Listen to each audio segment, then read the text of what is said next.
ఆయనకి చెప్పాలి కానీ ఇంత ఉంటుంది మిస్టర్ పౌలు గారి బాధలు చెప్పాలి కానీ అన్ని బాధలు ఉన్నాయి పాపం ఆయన.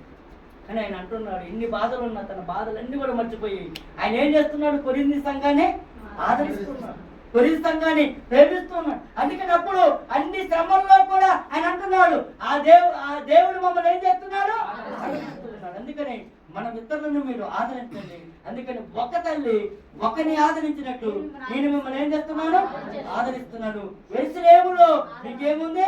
ఆదరణ ఉన్నది. ఎందుకంటే మనుషుల ద్వారా ఎవ్వరికి కూడా ఏ ఆదరణ లేదు, ఒక దేవుడి ద్వారానే ఆదరణ ఉన్నది. ఎందుకంటే అది స్నేహితులే కావచ్చు, ముఖ్య స్నేహితులే కావచ్చు, ఎవరైనా కానివ్వండి, ఎంత స్నేహితులైనా ఏమండి ఈరోజు ముఖ్య స్నేహితులు మీకు ఎవరైనా స్నేహితులు ఉన్నారా? ఏమండి ఈరోజు స్నేహితులుగా ఉంటున్నారు వాళ్ళు, కొన్ని రోజులు ఉంటారు, తర్వాత ఏదో ఒక మనసు పడ్డా ఏపోతుంది వాళ్ళ స్నేహం వెళ్ళిపోతుంది. ఏమంటే ఈరోజు ఎంతో మంచిగా మనతో ఉన్నవారే, మనతో కలిసి ఉన్నవారే, మనతో మాట్లాడేవారే కొన్ని సందర్భాల వల్ల ఏమైపోతున్నారు? విడిపోతున్నారు. అంటే ఈరోజు చూసారండి, ఈరోజు అపార్థం చేసుకుంటున్నారు. కానీ ఈరోజు ఏమంటే వాళ్ళు బాధకి ఏమైపోతున్నారు? చాలా మంది కర్తలు అయిపోతా ఉన్నారు. కానీ ఆదరించడానికి ఎవరు కూడా కర్తలు లేదు. కానీ ఒక్క ఆయనే ఉన్నాడు. హల్లెలూయా. ఎవరైనా ఆరాధిస్తున్నా దేవుడు ఆయన నేను అపార్థము చేసుకోడు. నువ్వే అపార్థం చేసుకుంటావు దేవుణ్ణి. దేవుడు నన్ను ప్రేమించడండి, దేవుడు అంటే నాకు ఇష్టం, దేవుడికి ఇష్టం లేదండి అని అనుకుంటావు. తప్పు తప్పు, అలా అనవద్దు. ఎందుకంటే దేవుడికి నువ్వంటే ప్రేమ. ఎందుకంటే దేవుడు నీకంటే ఎంతో నేను ఇష్టపడుతూ ఉన్నాడు ఆయన. ఎందుకంటే ఇష్టపడ్డాడు కాబట్టి ఆ సింహాసనాన్ని విడిచిపెట్టవచ్చు. నీ కొరకు నా కొరకు ఆయన ఆ కలవరిసలో ఏం పెట్టాడు? తల్లి ప్రాణము పెట్టాడు. ఇక్కడ కూర్చున్న వారందరూ కూడా దేవుడికి ఇష్టమే. దేవుడికి ధనవంతులా, వీళ్ళు మంచి బట్టలు కట్టుకున్నారా, ఒంటి నిండా బంగారం వేసుకున్నారా, మంచి వాచి పెట్టుకున్నారా? ఏమండి ఏమి దేవుడు చోటు తల్లి, ఏమి చోటు. మీరు ఎప్పుడు అనుకోవద్దు అట్లా. మనందరం కూడా ఎవరికి ఇష్టం? దేవుడికి ఇష్టం. చెప్పండి, ఎవరికి ఇష్టం? దేవుడికి ఇష్టం. పక్కన వాళ్ళతో చెప్పండి, మనం నువ్వు దేవుడికి ఇష్టం అని చెప్పండి. నువ్వు దేవుడికి ఇష్టం, నువ్వు దేవుడికి ఇష్టం అని చెప్పండి. హల్లెలూయా. నువ్వు ఎవరికి ఇష్టం? నువ్వు మనుషులకి ఇష్టం కాకపోయినా పర్వాలేదు. నువ్వు ఎవరికి ఇష్టం అంటే దేవుడికి ఇష్టం. నువ్వు దేవుడు నిన్ను ప్రేమిస్తూ ఉన్నాడు తల్లి. నువ్వు దేవుడు ఇష్టపడుతున్నాడు. దేవుడు అంటే ఎంతో ప్రేమ. అందుకని ఆయన పిచ్చి ప్రేమ అయింది. ఏ ప్రేమ? పిచ్చి ప్రేమ. అందుకైనా బలియాగము చెందాడు, అవమానాలు పడ్డాడు, నిర్లక్ష్యం పెట్టాడు. ఆయన అవమానాలు ఏం పెట్టాడంటే దేవుడు నిర్లక్ష్యం పెట్టాడు. నువ్వెంత నిర్లక్ష్యం?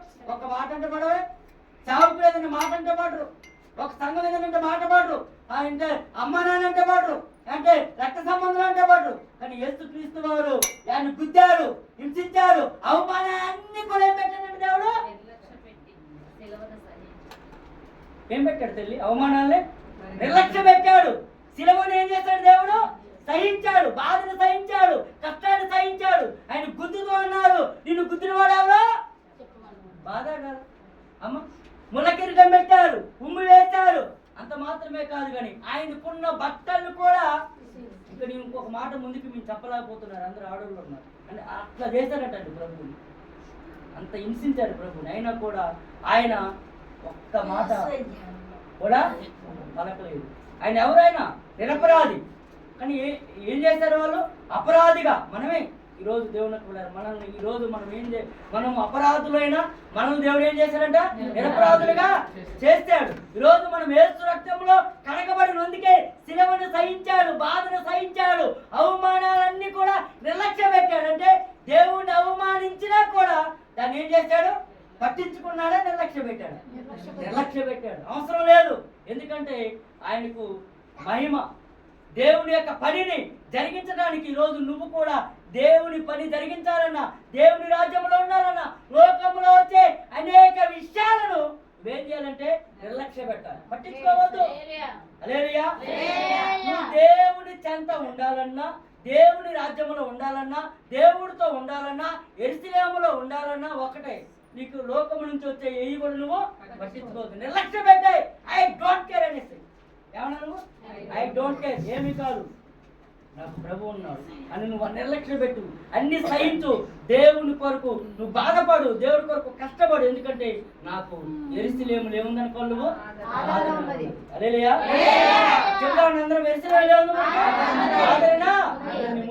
రాశాడు. అందుకే ఒక తల్లి ఒకరిని ఆదరించినట్టు నేను మిమ్మల్ని ఆదరించాను. ఈరోజు మనల్ని అందరినీ కూడా మన ప్రభువుల వారు ఏం చేస్తున్నాడు అంటే ఆదరిస్తున్నాడు. యెరూషలేములో ఉండండి, ప్రార్థన చేసుకోండి. ప్రతి విషయంలో మిమ్మల్ని ఎవరైతే ఒకరు నిందిస్తున్నారో మీరు వాళ్ళని ఏమి అనొద్దు. మిమ్మల్ని అవమానపరుస్తున్నారు వాళ్ళేమి మీరు అనొద్దు. లాస్ట్ మాట నేను చెప్తున్నాను ఏనండి, ఈరోజు దేవునికి మనము ఎలా ఉండాలి అమ్మా? దేవుడికి మనము కుమారులుగా, ఇప్పుడు మనము మీరు లేడీస్ ఉన్నారు కుమార్తెలు, మేము కుమారులు. దేవుడికి కుమారులుగా కుమార్తెలుగా దేవుడికి ఉండాలంటే మనం ఏం చేయాలి? పాస్టర్ గారు మీరు చెప్పండి, ఏం చేయాలి అమ్మా? ఏం చేయాలి? దేవునికి బిడ్డలుగా ఉండాలంటే ఏం చేయాలి? మనం ఇష్టంగా ఉండాలి దేవుడికి చెప్పాలి. అంటే ఇష్టంగా ఉంటే ప్రార్థన చేయాలి,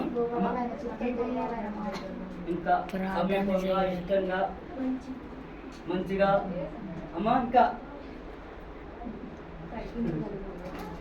ఏం చెప్పట్లేదు. ఆయనతో ఇష్టంగా దేవుని బిడ్డలుగా ఉండాలంటే మనం ఏం చేయాలన్నా ఇష్టంగా ఉండాలి. ఇంకా మీరు ఇంకా ఇంకా ఏదైనా వస్తుందో చూపించాలి. ఇంకా ఇంకా ఇంకా ఇంకా రావట్లేదు ఉందా? అసలుకి మీకు ఏదైనా వచ్చిందా? అలానే చేస్తే అని దేవుని బిడ్డలుగా చూద్దాము వాక్యంలో ఆయన మాటలు ధ్యానించుకోవాలి. నేను చూసి మీకు చెప్తాను మరి ఆ వాక్యము ఒకసారి.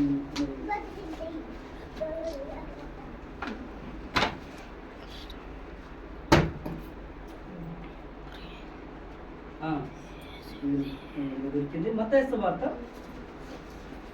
మీరు రాసుకోండి వాక్యం అయితే మీకు చదువుకోవడం బాగుంటుంది. ఈ మధ్య ఉంటే మత్తయి సువార్త